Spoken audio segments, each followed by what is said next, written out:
Hi, this is Brendan Murphy here, and welcome to the Please Do Something podcast. I'm a singer and a songwriter who will be talking to inspiring creative people about how and why they do what they do and some of the lessons they've learned along the way. Thanks for listening.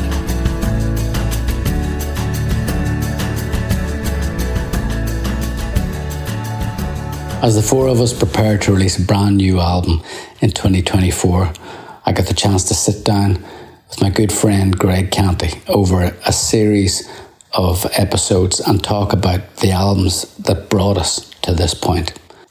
Let's get into it. Brendan Murphy, good to see you again. How you doing?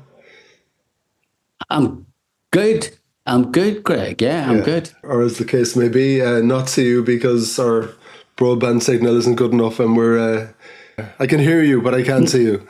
Yes, I've got the fingers crossed now that we won't run into any problems halfway through this. Well, I've been having the most wonderful time, as usual, preparing for our conversation tonight. So I know the last time we finished off chatting about Heaven and Earth, and that was a great album. That was such a great album. 2003, some of the big songs that, gave you a lot of mileage, like Sunlight and Gospel Choir, and Voice on the Radio. And I know Tom Dunn was playing Sunlight Goodo everywhere. Did that work out well for you? The period between that album and the album we're talking about today, Fingerprints? I remember we listened in Billboard magazine in the US because the Sunlight was doing so well for us, So a lot more people seemed to be aware of who we were and what we were doing. I think we became cool, if that means, You were always cool. You're very kind, Greg. You're very kind. Sonically, we knew we were on to something. And we sort of tried to get back to the studio relatively fast to see if we could do Heaven Earth Part 2. And cut a long story short, we couldn't, but we tried. We tried for a good year and a half. With exactly the same people doing exactly the same thing. And it's like going back to the same, it's like having a great holiday somewhere. And then you go back to the same place, a year later trying to recreate it. It's like a photograph, you can only take them once and then you have to take a different photograph. We shouldn't have got hung up on trying to recreate the ambience of that record because God only knows how we managed to put it together. Yeah, so musically, should you take a decent break between albums? Is that the best thing to do? Let time settle a little bit, gig the album, give yourself a bit of breathing space? We know that even if we don't take any time, that there's still going to be a large amount of time between our albums. So, I mean, I would say that's probably true. There's certain acts you could sort of give them that advice, but I wouldn't give it to people like us because it takes us long enough when we're going full at it, So, and this album was no different. Essentially, we made two albums to get to the follow-up, Fingerprints. We effectively made two records. And when I say we made two records, I'm not kidding. We actually mastered one of them, the first one, and then scrapped it. So is there a whole batch of unpublished songs in there in that period, is there? Yeah, a whole record. It was a whole record. It was the record. I mean, Pat O'Donnell, the guy who was producing it with us, who'd also done Classified Personal and Heaven Earth, he thought, I think, that I was being too negative about it, too down on it. So his attitude was, which I think probably was the right attitude, he said, let's just finish it. Let's finish it. And actually, at this point, I think he would have done with it. Let's just finish it. And then live with it for a bit and then see what you think. And normally in a situation like that, people would go, yeah, it's finished it, it's done, let's put it out. But of course, not the four of us. No, we sat with it, listened to it and went, that's not good enough. That's not good enough. And what are we going to do now? We just thought, life's too short to go and promote and record that you don't believe in. Yeah. We ended up using, I think, we took two songs off it two songs from that record made the new record. Okay. As far as I know, I could be. Yeah, I'm pretty sure it's two. Yeah, two songs from that record made the new record. So some of the children were saved. Yeah, like, but not many, and and they were album tracks. They were album tracks on the record, and actually, we both went, the hell with that now. Let's forget that idea and let's go in a completely different direction with this record. Because the record that we made, that we scrapped, was a sort of a moody, slow moving, atmospheric record that had worked with Heaven and Earth and had sort of worked with Classified Personal. But with this one, either it didn't work or it just seemed like one of those albums too many from us. And we both said, we need to kick our asses. We need our asses kicked, and let's move this thing. Let's get a bit more excitement on the record. Because it's not the first time you've abandoned a record, more or less, is it? No, it's not. No, it's not. But you know, it was a bit of a not again. The first time we abandoned the record was sort of had a novelty value.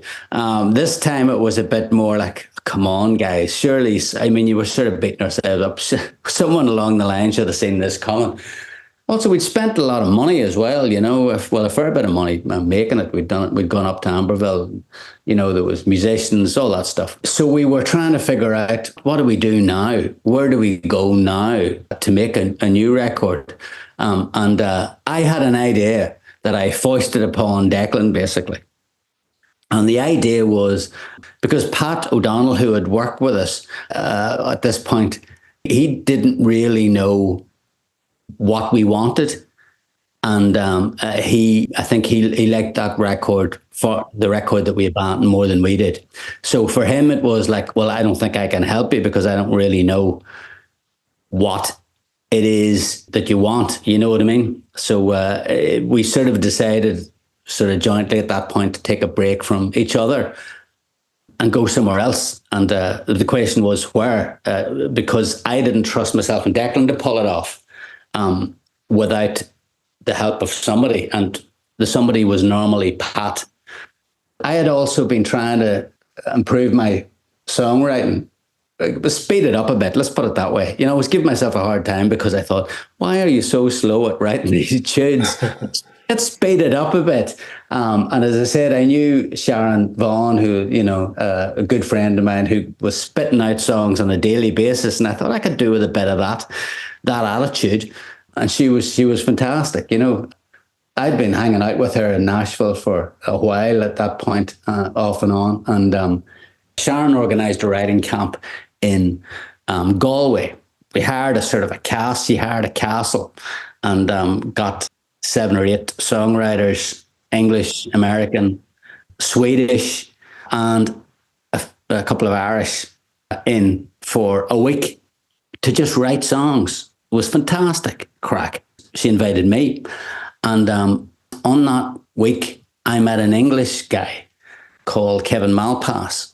And one of the reasons he had come over, he had agreed to do this week in Ireland, was because his manager at the time, who had looked after Elkie Brooks and Billy Ocean and all these sort of 70s icons back in the day, he had given him our album, Heaven and Earth, and said, this is a great record.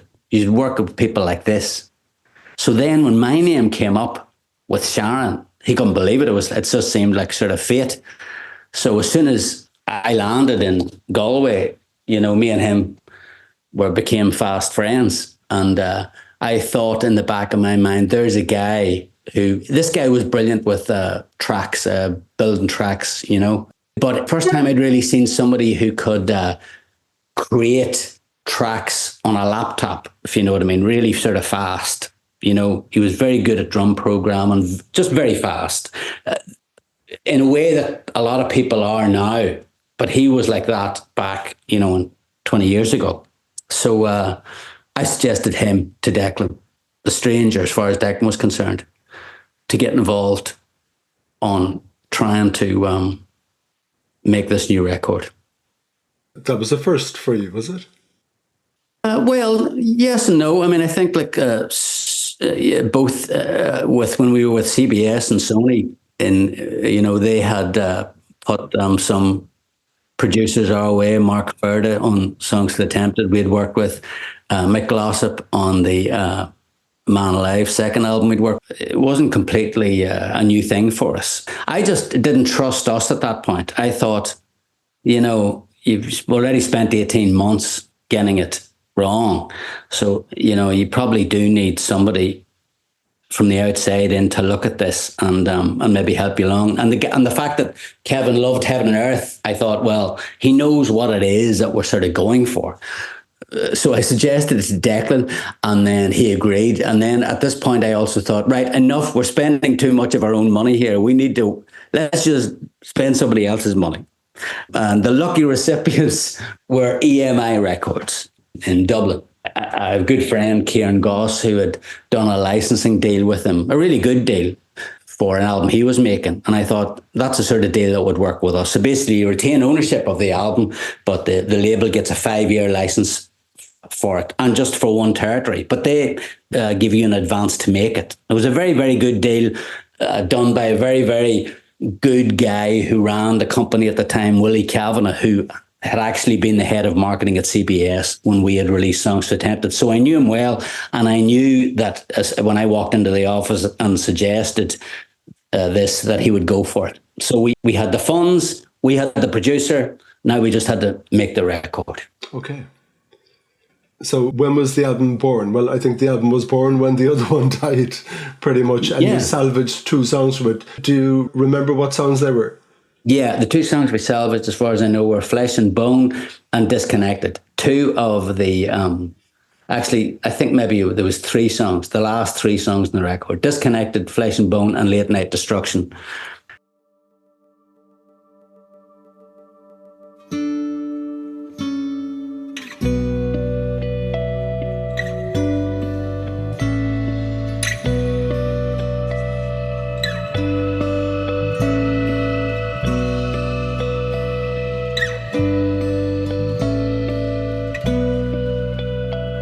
Gotta get my thoughts collected, slipping through the days, throwing caution to the wind. All I feel is disconnected. There's panic in the air, and I'm out here on a limb. I wanna be with you, yeah. I wanna be with you, yeah. See you right through, yeah. I wanna be with you. You can't protect yourself so much, no one ever can come close, and I've been waiting all this time. Need to keep the dream alive and find a way to turn the tide and get myself across the line. The sort of moody end to Fingerprints were the 3 songs, and they remained basically sort of the way they were. So we didn't have to change them, we didn't have to touch them. The way Pat had produced them with us was perfect for the record. But the rest of the record, we thought needed a bit of a kick up the ass. And they're 3 really strong songs. They're some of my favourites on that album. Flesh and Bone effectively is the kind of title track, isn't it? Because the Fingerprints lyric is nuzzled in the middle of that song. Yeah, and again, with the title, for the title of the album, I was scratching my head. I couldn't figure out what to call it. I have a very, very good friend who is a barrister in Belfast, and we both studied law together. And he's even more mad about music than I am. He's crazy, like his encyclopedic knowledge. But he's very good with all the that he likes are all the guys who know how to put words together. So when we had Songs for the Tempted, the first album, and we couldn't think of a title, I gave him the album and I said, his name's James. I said, James, have a listen to that and come up with a title that sounds good. And when he came back with Songs for the Tempted, I nearly, it was so good. So when we had an impasse on this album, it didn't take me long to knock on his door and go, James, have a listen to this album. I need your magic. Yeah, I use your magic and come back with a title. So he came back with Fingerprints, put it, I said, the title, what did he think? He said, sounds good to me. And that's the title. So I owe it to James.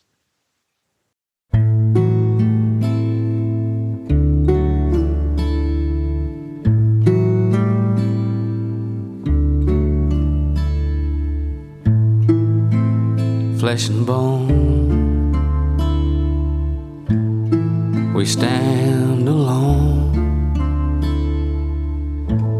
We may come together sometimes, but we are on our own.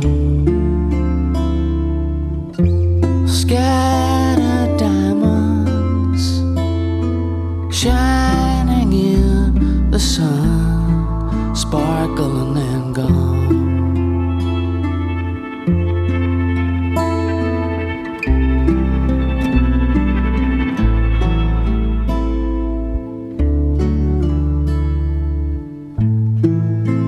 Our special gifts, fingerprints,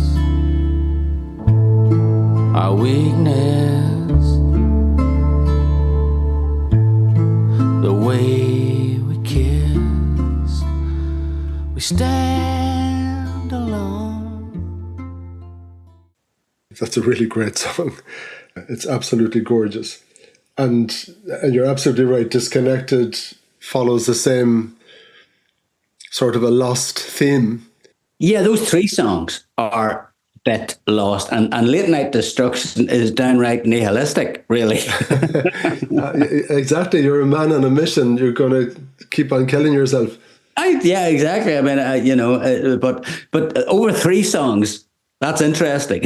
Yeah. It's hard to pull it off over 11 or 12. And, and maybe that's why, but, we just thought, oh, Jesus, there's too many songs in this direction. We need a change of, a change of attitude. So maybe it was just one of those things where you just need you're stuck in this groove and you need someone to come along and kick the record player.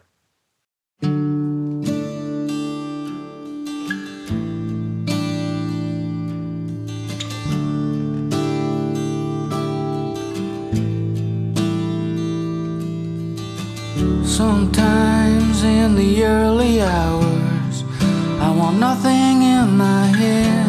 The weeds grow up among the flowers, keep me from my bed. There's no place for refuge, nowhere to lay your head.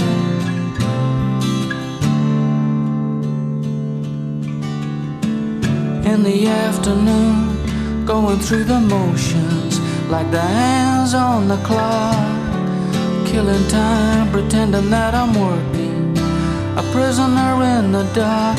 Don't give me anything complicated, my heart couldn't take the shock.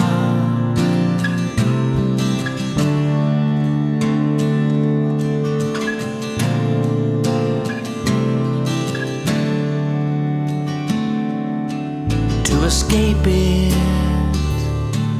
it's a desperate run to late night destruction. And the other big change, I thought, direction-wise and everything, was there was something in the album cover, because there was a picture of four of you again.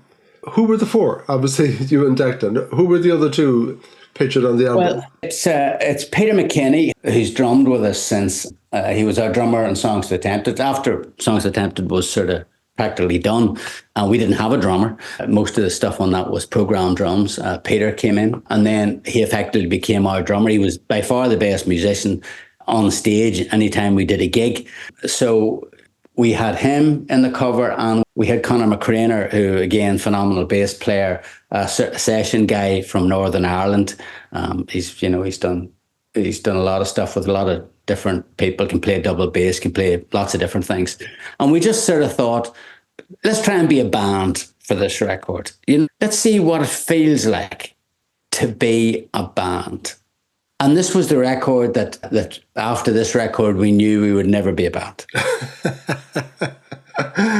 And I remember saying to Declan, let's just try it. Let's just try it. Let's just try, put 4 people on the cover as a band for this album, because it sounds like a band. Apart from those last 3 songs sound like, the 4 of us that you heard on Classified Personal and Heaven and Earth. But the rest of them sound like 1, 2, 3, 4, and then everybody's kicking in. It was supposed to sound like a live performance based, and that was sort of the way it was. A lot of it was recorded. So we said, let's try it out. We thought, if we don't feel it works, let's see how it sits with us. And if it doesn't feel right, then that'll be the last time we attempt that. We'll accept that the 4 of us is 2 people and whoever we want to play with us. So we took on a band sort of persona for this. So it was just about trying new things to get ours. At this point, we'd been doing it for quite a while. So you're trying to sort of get some new energy into the process. Ironically, I think one of the songs on the album with this band was Same Mistake Again. Yes, very true. I know. Yeah, exactly. Same mistake again. There we go. It's classic. But, it's fun looking back on it. And it was a lot of fun to make. And ultimately, there was another huge gap before Sugar Island where we just went, now it's me and Declan. We accept that it is what it is. And after that record, we stopped touring as a band, really. And we toured that record like Heaven and Earth as a band, and after that, we went, let's just focus on the 2-piece and really strip it down. But you said something interesting there, which was it was a bit of fun. It kind of has to be. I'm sure that's the reason you embarked on this wonderful journey to begin with. Oh, yeah. Oh, look, it's all fun. Yeah. The whole thing is fun. And any time it's really not fun, you sort of are doing stuff like this to try and make it fun. So, myself and Declan at that point were probably bored at looking at each other. Pat was probably bored with looking at us. We were probably all bored with it, another moody, slow, down-tempo song. And, the thing about music and making music is it doesn't matter who you are, really. By and large, you're trying to follow your own instincts, as long as you're in control. If you're not in control, then, then it's down to the record company or whoever is running the show. But the artists that I have followed and been interested in during my life, I was always aware that they were constantly reacting to the album they'd previously made. Everybody does it. Like, they make a record and then they go, okay, well, we made a quiet one, now we'll make a loud one. We made a sort of a literate one, now we'll make a messy one. That's really what they seem to do, And it's part of what keeps the listener interested as well, because, otherwise we'd only need one record from our favourite band. And you're right, you don't want to hear the same thing over and over. You're like, well, there was kind of no point really. I should have just keep playing the first one. Yeah, exactly. Yeah. On the subject of fun, there's a really, really great song. And what was interesting to me about this album is I know your music so well. And, you press play on Fingerprints and there's a lot of tracks. Oh, yeah, I know that. And then there's a bunch that you don't know. The ones that don't get played or whatever. And you start listening to them over and over. And there's some real gems in there. And I'm not sure what was in your head when you wrote it. But I felt like I was in a scene from Friends. It's New Year's Eve and the 6 pals know that next year there's going to be big changes and there's loads going on in the world. But for this night, we're going to party on and we're going to wonder about what's to come next. Yeah. It felt like a song that could literally sit in an episode of Friends. Yeah. I remember Declan didn't even want that song on the record. because he thought it was sort of a bit too shiny, happy people song. I remember him saying, actually, he didn't just say it. I said it now that I think about it. I said, I know that if we give this record the EMI, they're going to think that's a single. And how do we feel about that? And we were both sort of groaning, going, do we really want to, and we're sort of like, oh, look, just let them do it. Just let them do what they want. We've taken the money. The least we can do is shut up. But I mean, we didn't say it to them. We knew we were old and wise enough at this point to go, well, once we hand it to them, let them do their job. Because we've done ours, and if we put it on the record, then we must be prepared for it to be single. And of course it was the first single. But yeah, we remember doing that. We did it in the late and stuff like that. And it was a bit REM. It reminds me a bit of REM. I remember when we wrote it, I went, this is a bit like sort of an REM-ish type track. But lyrically, I was having a lot of fun because it was I remember when we wrote it, and I had moved to Carlingford. And we had just bought this house in Carlingford. We moved out of Dublin and we bought this house. And Dublin was heating up as a city. I mean, Ireland was heating up. In fact, it was overheating. And I could tell it was overheating. You could tell that there was just too much money and not enough justification for where some of that money was being spent. And everything just seemed a wee bit high. Everybody seemed high. Everybody was a property developer. The whole thing seemed unstable. And I remember thinking, I'm getting out. And I bought a house with my then fiance, girlfriend at the time, and in Carlingford. And we did all the writing in that house. Part of the reason I moved to this house was because it had a nice view of the ocean and the harbour here in Carlingford. And I remember I was sitting looking at the harbour, writing it. And I talk about the harbour wall. But really it's what's to come was meant to be about like, it doesn't feel stable to me. It doesn't feel like everybody thinks they're going to be a millionaire, all this. Yeah, I could sort of feel it in the air, Crash happened in 2008, but I certainly felt it was on the way to that a couple of years earlier. And it wasn't the only one, of course. There were people like, is it David Williams, do you call him? There were people, commentators who were at that point worried that the whole thing was overheating, which of course it was. Well, there was something wrong with you if you didn't have 3 or 4 houses, and 2 of those were in Romania, and a builder you've never met was going to build it to you, and a bank manager you'd never met was going to give you the money for it, and a property guy over there who you had never met was going to let it out and make you a fortune. And everything came home to roost in a few years. The song sounds optimistic, but the lyrics are meant to be a bit ironic, if you know what I mean, to try and balance against what was an obviously very pop up track. But at the same time, I was having a lot of fun. I didn't want to be afraid of the fact that it had a pop feel. That, it's like, okay, let's run with this. That actually is what I'm good at. I'm good at writing pop melodies, and sometimes I work too hard to try and avoid it, but and when I say pop, I mean pop back, not pop in 2024, but maybe more pop in the 1990s or 2000s. Out in the distance, I see the birds fly over the harbor wall. As a boy, I used to go there, I can hear him call.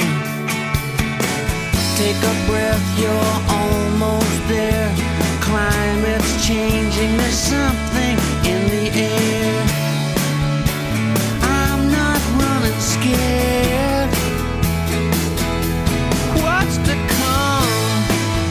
A man in a monkey suit, playing a silver flute. The past that we're running from. What's to come?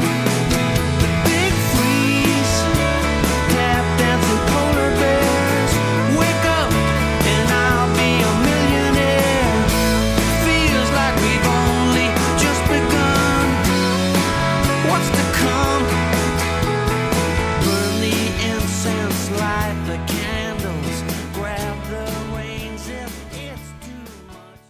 And that move to Carlingford, did that change you? In what way? You mean creatively, or did it change me as a just? As a person, Yeah, yeah. I became a lot more stable, but I would attach it to the fact that I fell in love and I wanted to settle down. That's what happened. I wanted to settle down. You're talking about a guy who was like, at this point, into his 40s. That's what the music business does for you. It's a double-edged sword, So I was ready. I'd met the right person, and I was ready to settle down. And I didn't need the city. The city had nothing to give me anymore. I didn't need to go out.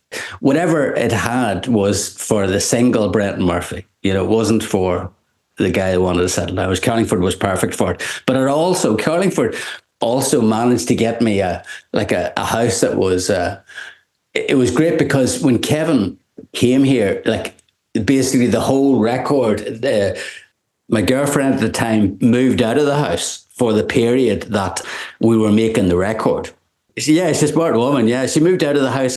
Kevin and myself and Declan and whatever musicians were, they moved in. And so it was a bit like when we made Amplifier in Belfast. When we took the front room, and so Kevin's studio, the room that I'm talking about, that looked over the harbour, like he took that room. He said this is where I'm putting the desk, and this is where I'm putting the speakers. It was a lot of fun, and then we go down to the bar at night and have a few drinks. And Kevin was actually a great cook as well, so. He would cook, and he was also a control freak, so he didn't want me to cook, and I don't blame him. So he loved it. Like he would go down to the fishing boat and get the guys to part with the mussels and fish for no money. He would charm them out of bags of fish that were literally just caught, and then come straight up to the house and say, "This is dinner tonight." So it was a wonderful experience, and he was so capable, and he could cover a lot of ground. And I also decided that I didn't want my guitar style, which is it's a sort of an odd way of playing the guitar, but it's all classified person. It's a sort of a arpeggio type way of playing the guitar. I said, Declan, let me focus on the lyrics and the melody, and you focus on riff songs, so we can get a bit of energy into this record. And that's what he did. So him and Kevin were working. Kevin was putting together a lot of the bass parts and a lot of the initial drum parts. And so the stuff started sounding pretty good, pretty fast. And then we went up to Amberville, where we'd made Heaven and Earth.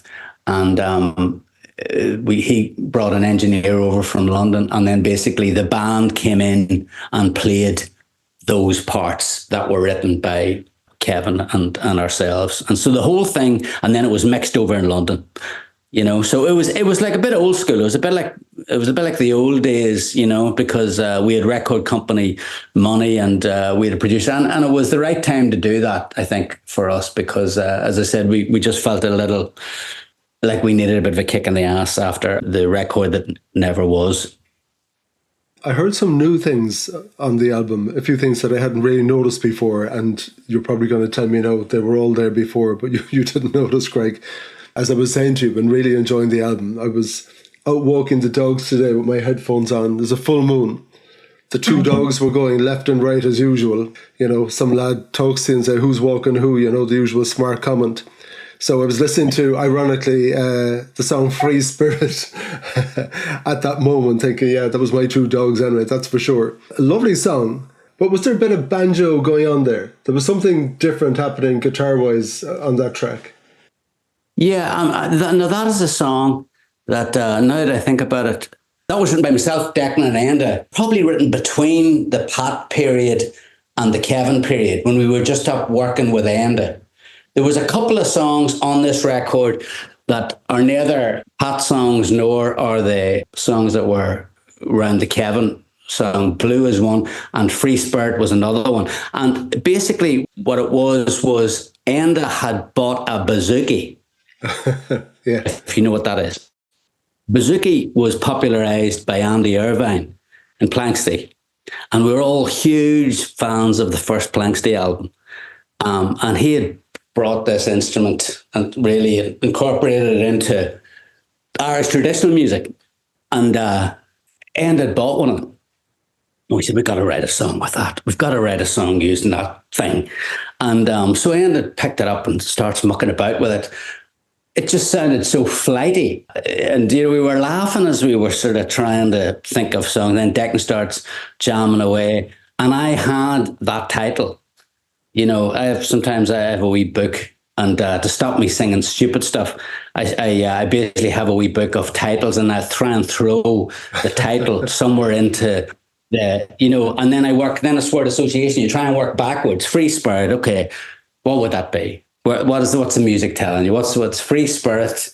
What was a free spirit feel like? Where are you? What are you doing? What's going on? And when I think of free, I think of the beach, and I think of and then it's free spirit, and then I thought of that's the sort of person I'm drawn to. It's the sort of person I'm drawn to romantically.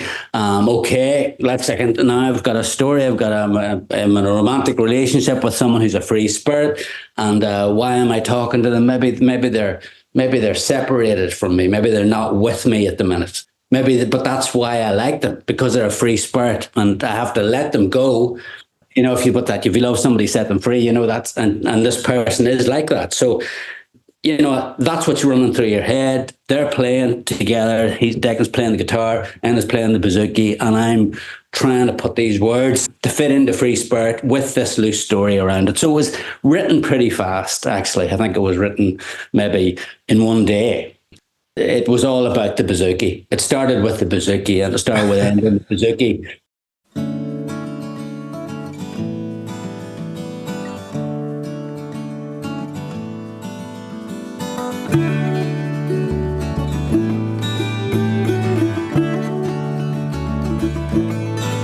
Here we are, 1,000 miles between us, shooting stars. In the night, we've come so far. Can't leave you behind me.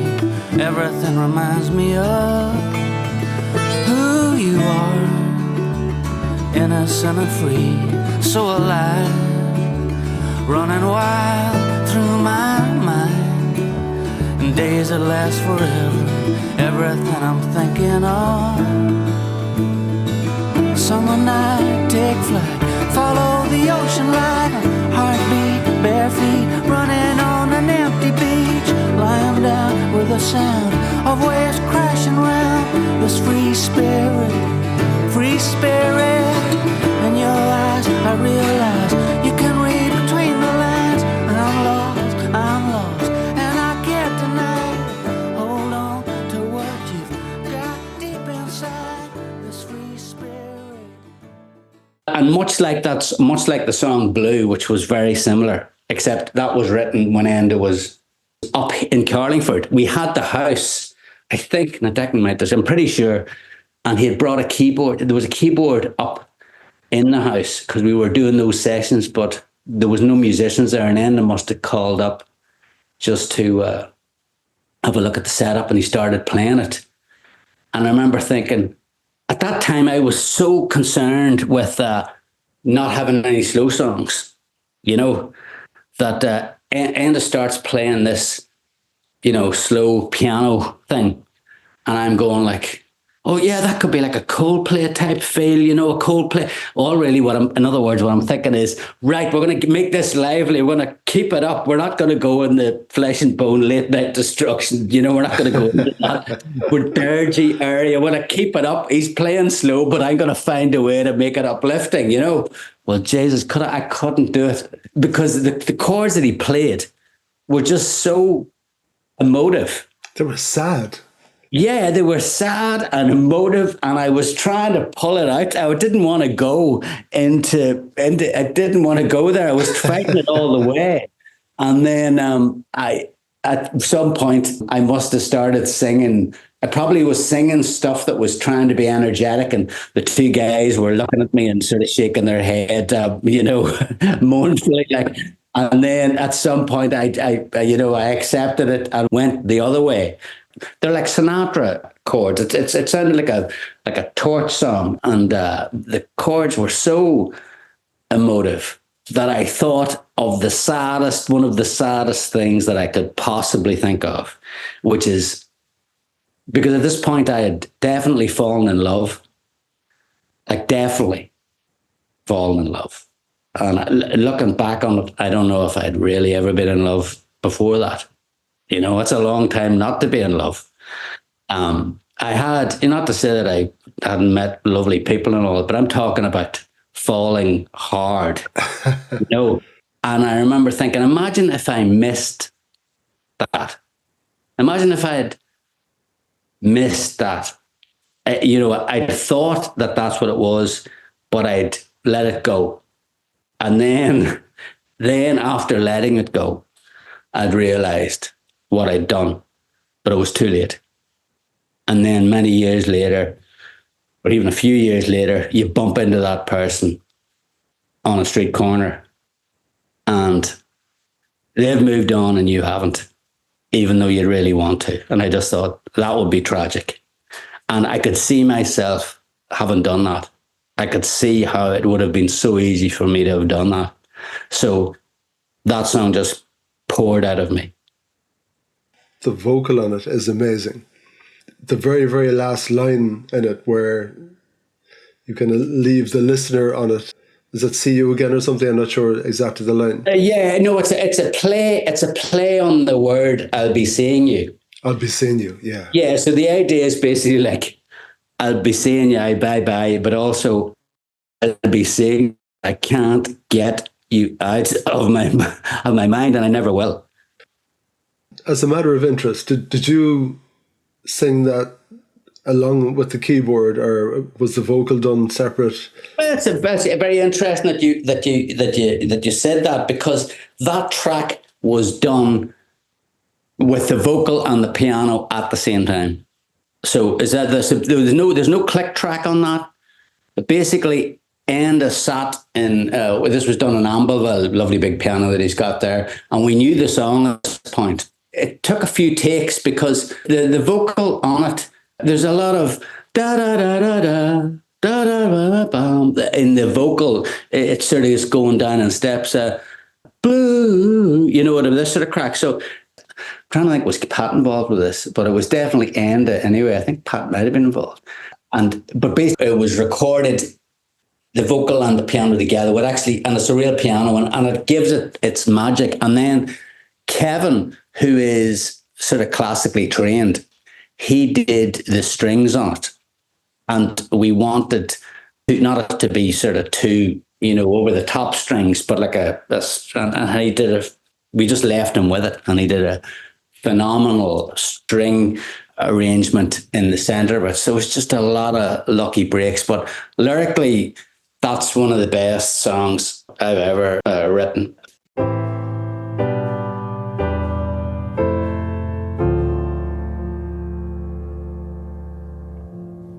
What's the chances that I'd see you here after all this time, all these years?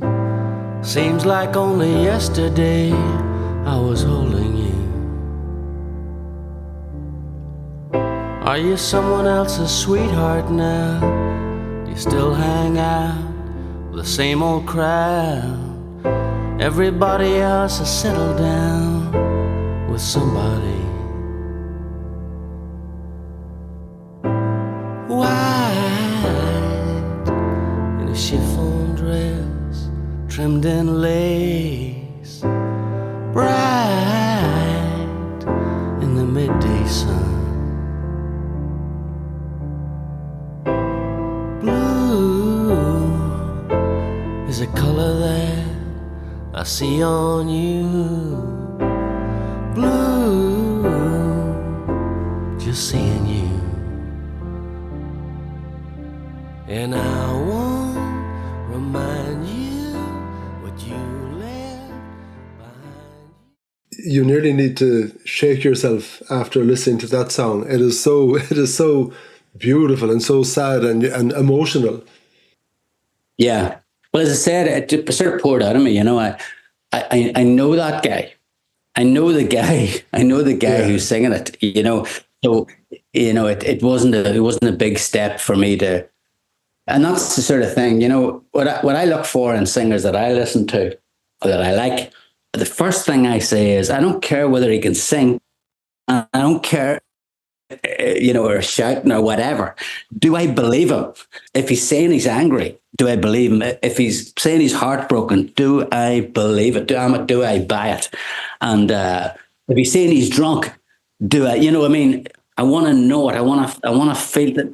The listener is very, very clever. They can feel it. They can sense it. The same way that on Blue, you can sense someone who really knows how to voice a piano. If you listen to the piano chords on under my singing in that song, they're just fantastic. Which is, Enda has a. I don't think I've ever come across any musician, and he, who has a better feel than he has. Feel, it really is what it's about. It's just it's knowing what to play, knowing how heavy to play something or how light to play something.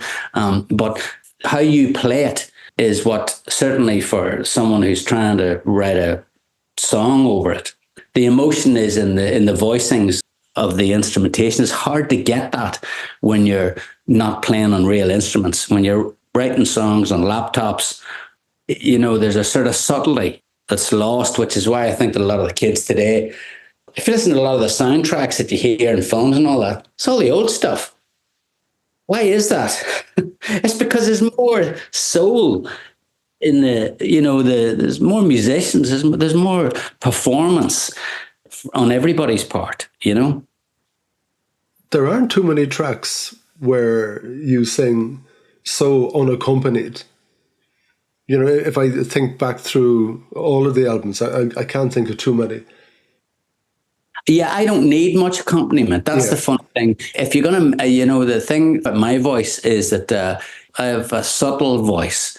So it sort of tends to work best when there's not a lot around it. The more that's around my voice, the more I sort of get lost in it, because I don't really have the chops or the interest to yell or shout, or not interested in that type of a performance. There was periods during the early years when I did it, but I did it more live than I did it on record. And when I listened back to the live performances, I wasn't.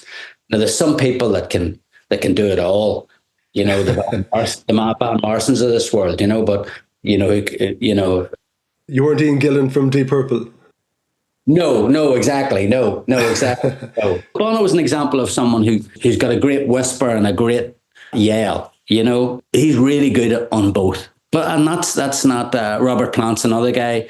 But a lot of the people that I like. Who do you like? I like Paul Simon. I like James Taylor. I like Brandy Newman. I like Bob Dylan. I like conversationalists. I like guys that are sort of obviously telling a narrative story. I like John Prine, Chris Christopherson, those sort of guys. Suppose you call them songwriter guys, you know what I mean? Rather than rock front man. That's not really how I see myself. Done it, but it's not where I feel most comfortable, and was never most comfortable, even when I was in my 20s, and essentially was during certain periods fronting a rock band. Well, I didn't really feel that comfortable there. I feel really comfortable where I am now, and I always felt comfortable there, really. Will you play Blue at the gigs? Yeah. Blue is a sort of heavy song, so I always tell a wee story before I tell. So the story I tell with Blue, I say, it's funny, sometimes, when you get to be my age, you'll be walking down the street sometime and you just bump into somebody. You're somebody that maybe you were crazy about, and someone who was crazy about you. But yet, when you bump into her on the street corner, it's just an embarrassed couple of minutes where you're talking about nothing. And then she goes her way and you go yours, and you think to yourself, wow, I missed a bullet there. The one that got away. Yeah. Dodged the bullet there. You dodged the bullet. That's really to make light of the fact that it is a sad song. So I do it, but it's such a heavy song that You have to be, and we've got a lot of heavy songs, so it's like you're constantly juggling these bunch of heavy songs that that you can't do a whole gig of these songs. I have to pick them with gospel choir voice on the radio or Into Your Arms or You mentioned Into Your Arms. Come on, you have to go there now. well, Into Your Arms, that was a song that was not a band song at all. It was written by Sharon and Kieran Goss and myself. But because I had written the melody line to it, it was really written for my voice because I was the one that put the air together for it. I just knew it was a great song. I just knew it was a great song. And it's not exactly four of us, but it's a great song. It's a bit more traditional ballad than we would normally write. We didn't write it.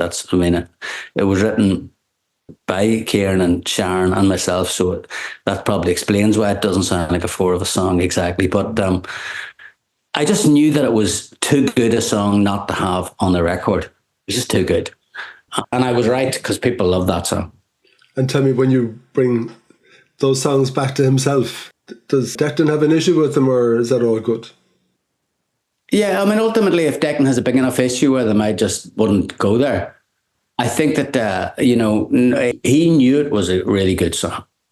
And our thing generally is, let's just make sure the songs, ultimately, we're both big fans of classic songwriting. So, I think that really, it's the hardest thing to do is write really well. It's the hardest thing to do to write a song that you can just put on an acoustic guitar and a voice and it still works. It works at a pretty high level. That's not that easy to do. If you want to find out how strong or weak your song is, no matter whether it's orchestral or it's jazz or whatever, take it down to one guy and one guitar. And at that point, you're going to find out what it's made of, how good the melody is, how good the lyrics are, how good the emotional journey is. You're going to find that out. This song stands up on all those fronts. Although I remember a Rodney Crowell, if that name rings a bell to you. Kieran told me a story about them. Rodney is he's one of the great Nashville songwriters. He had Willie Nelson's last single. In fact, he wrote the title track of his album, which is something about on the border or something like that. But he's written songs for Waylon Jennings and he produced a lot of the Rosanne Cash stuff. And he's just a serious songwriter. When he heard it, he said, there's one line that really annoys me in it. And I says, Kieran said, well, what's that line? He says, as fast as my heart can run. Your heart can't run. Your heart can't run. He's a very technical guy, is he? Yeah. He's like, come on. It can't. Well, he's Guy Clark was his hero, and Guy Clark would be pretty scholastic when it comes to this sort of stuff. So I thought that was really funny, I said, yeah, well, that's a fair point, Rodney. That's a fair point. Although he didn't say it to me, he said to Kieran. That song I've sung it at weddings, I've sung it at funerals. I sang it at a funeral a week ago, and I could barely get through it. So when people ask me about the power of a song, the power of a song when someone asks you to sing it at a funeral of their loved one. And I said it was very hard to get through it. Do you hate getting those requests, do you? No, it's the opposite. Okay. I feel really, really honoured.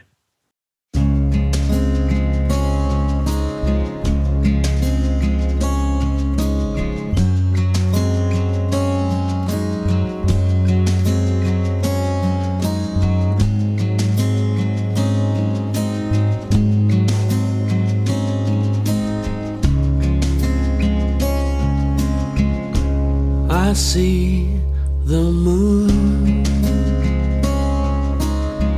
brush the leaves as it's falling down, throw its silver coat on the ground.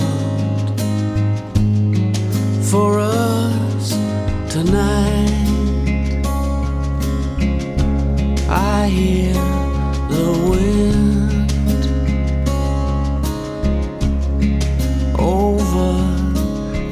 ancient stones, playing a Spanish song, love's lullaby into your arms,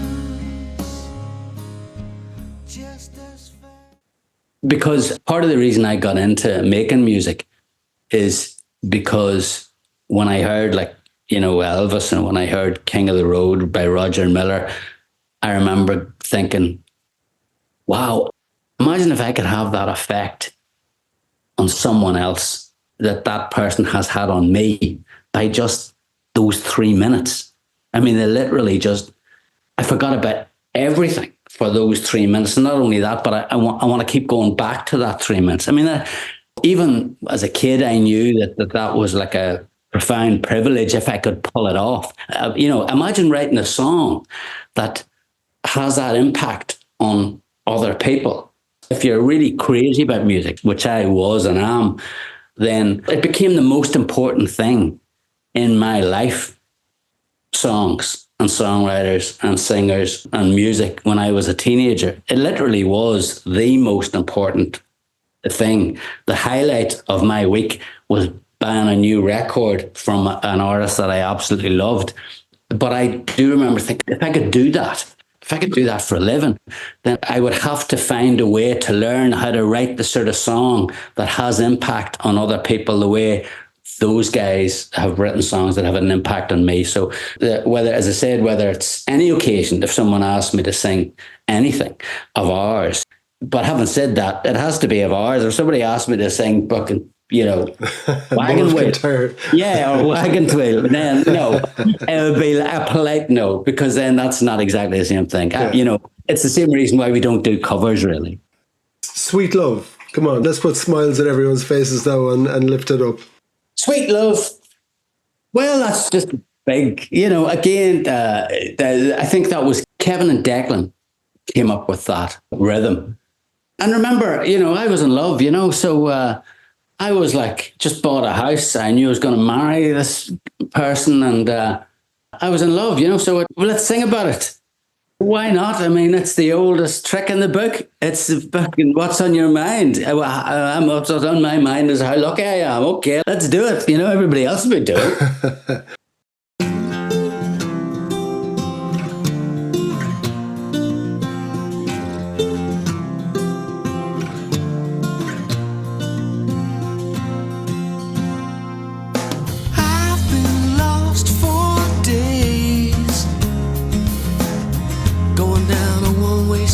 Burning every bridge behind me.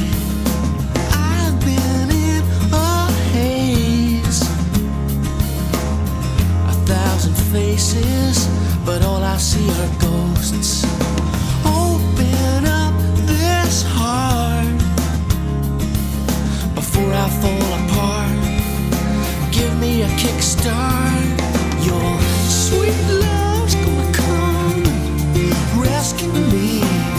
Rescue me now, now, now.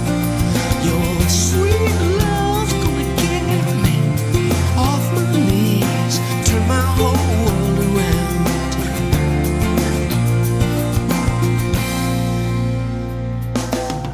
I'm not afraid to go for broke one more time in search of something special. And then I thought there was a bit of John Lennon, Beatles kind of thing going on with Anything Can Happen. Yeah, that's Kevin.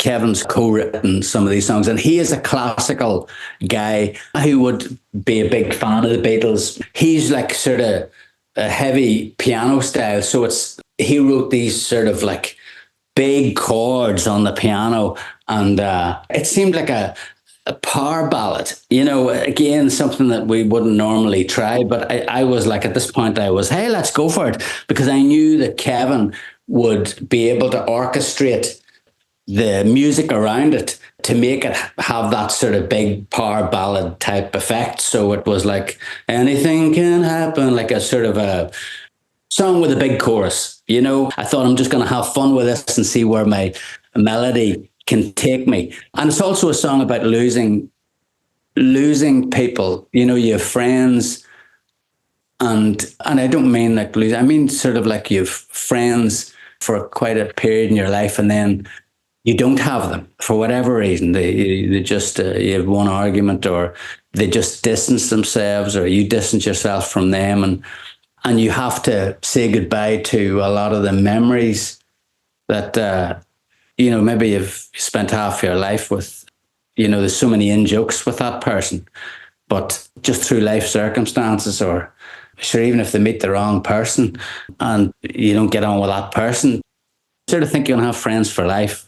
But sometimes that doesn't end up being the way, and it's a bit of that happened with me, and it was just a bit of a shock, and wasn't too happy about it.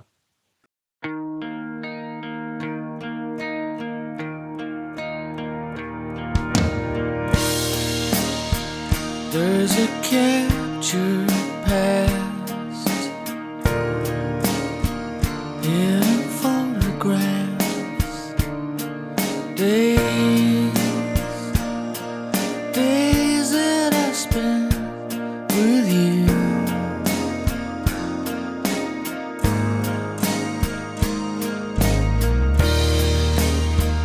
It's an age-old game.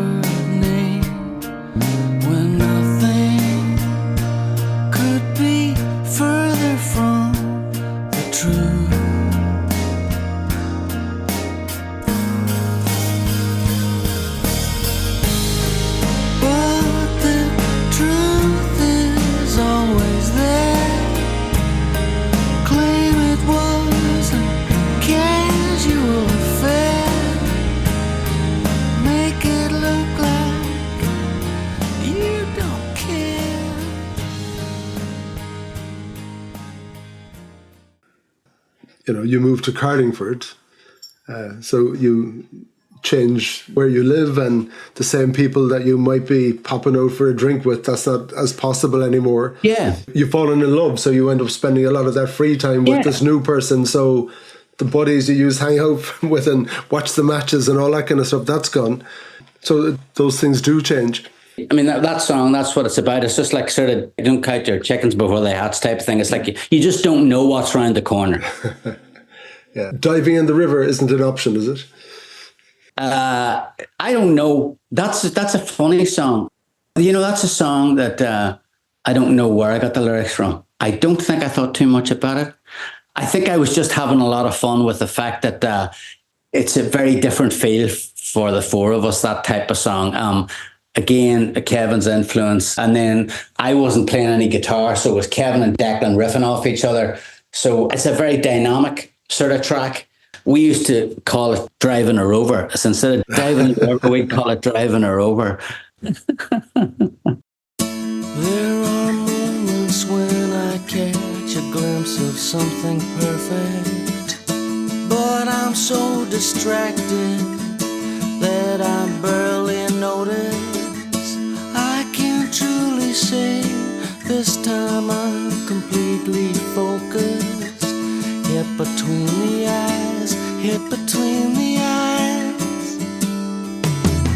A lover's kiss that says that they're prepared to risk it all. A boat that's set adrift and headed for a waterfall. And narrow miss, an instant hit, a shot of alcohol. You thrill me, hold my breath and dive in the river. You thrill me, inhibitions melt away. You bring me the faith to look into the eyes of the giver. Hold my breath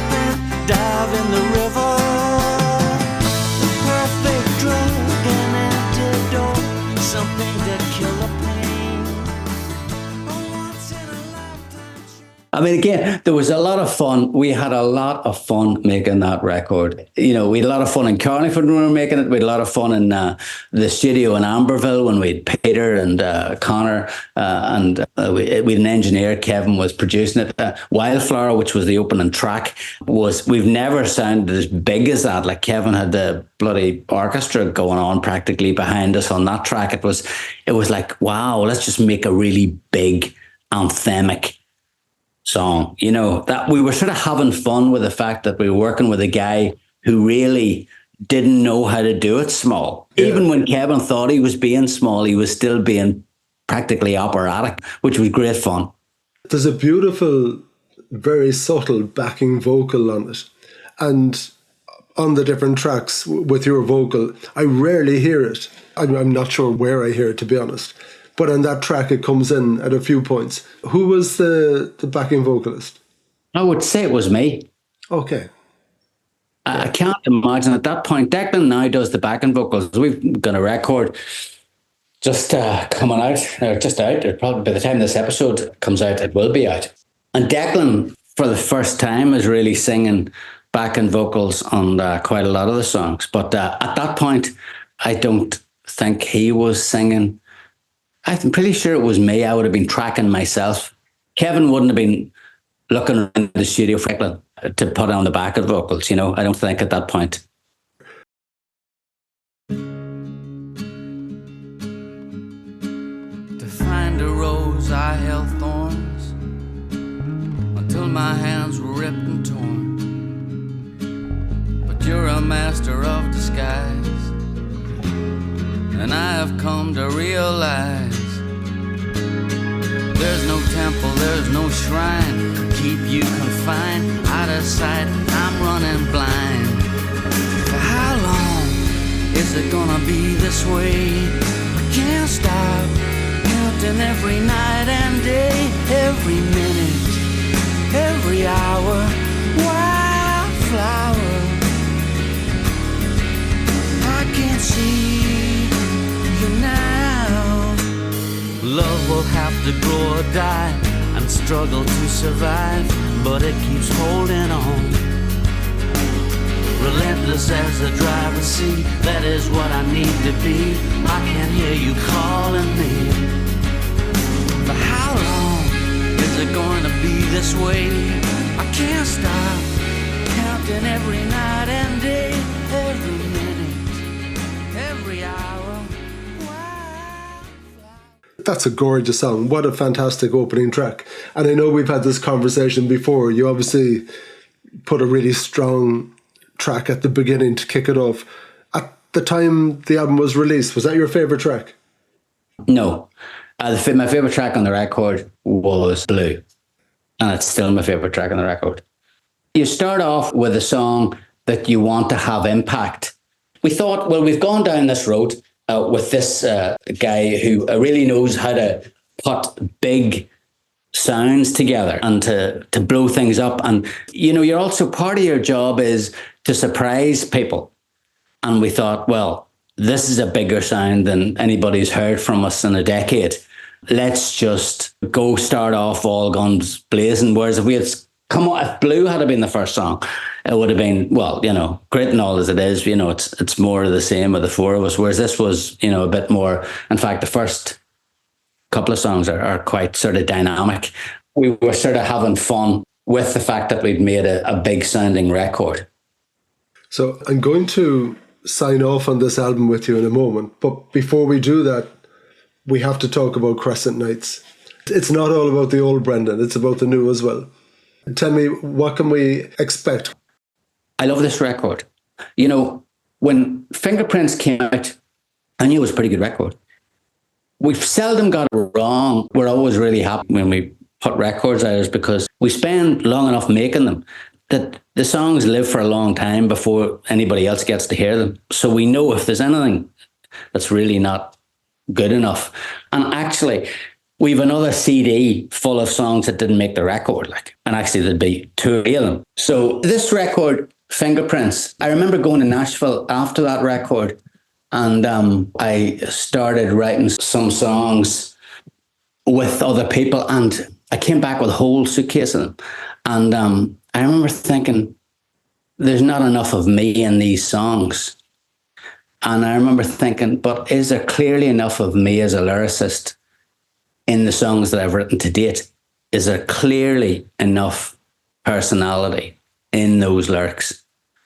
And I remember thinking, next record we make, it couldn't be written by any other lyricist.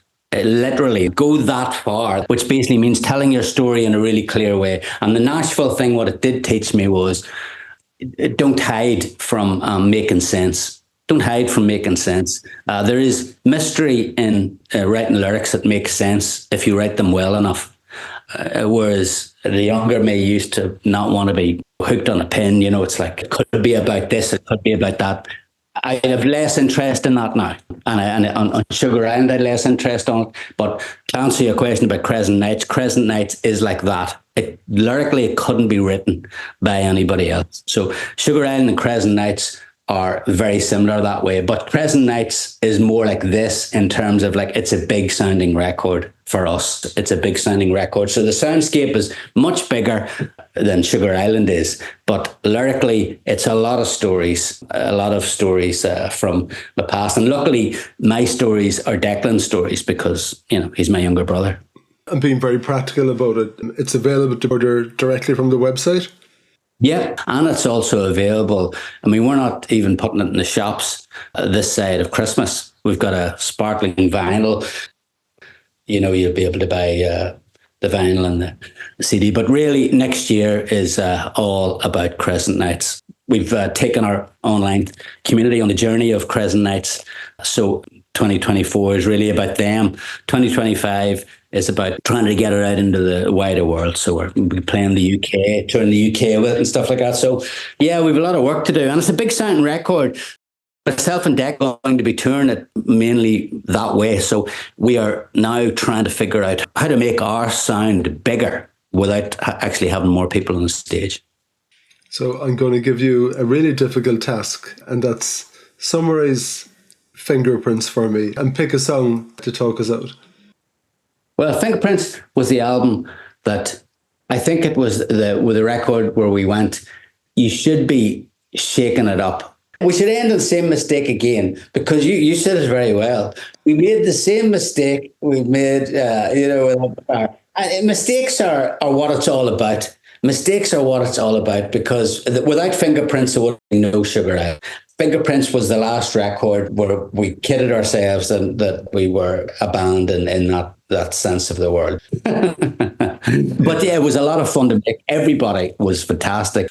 Peter's drumming was phenomenal. Connor's bass playing fantastic. Kevin Malpass, he had the patience of Job with us in the studio. Pat basically, had done so much for us, and we wouldn't have finished the record if it hadn't been for Pat O'Donnell either, who had guided us through the sort of first half of it.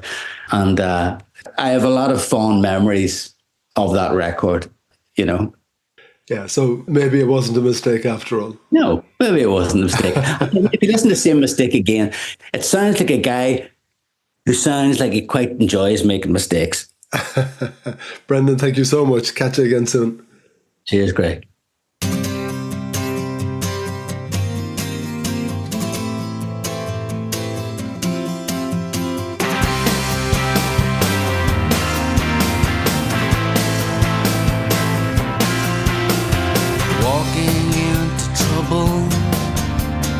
Walking through a door, and every time I'm thrown out, I still come back for more.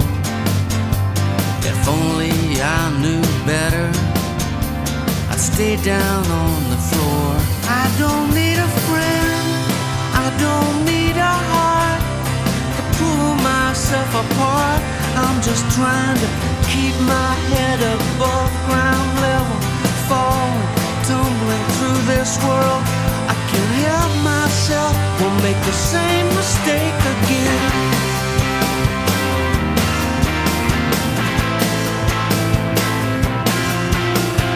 Driving through the city, being taken for a ride.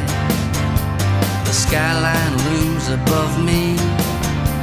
It's mad dogs in a fight. A bridge across a river to the dark side of the street. I don't need a friend, I can't even start to pull myself apart everywhere I go.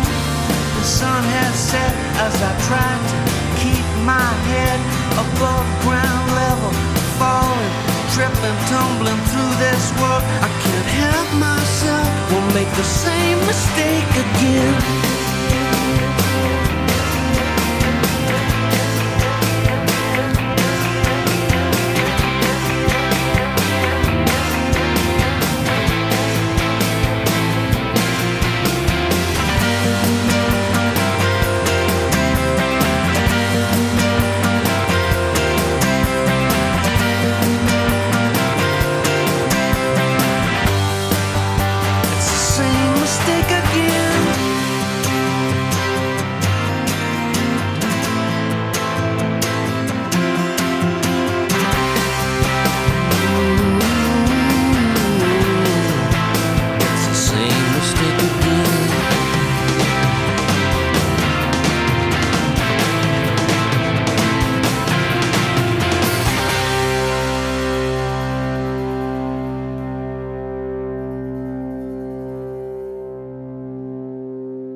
Thank you for listening to the Please Do Something podcast.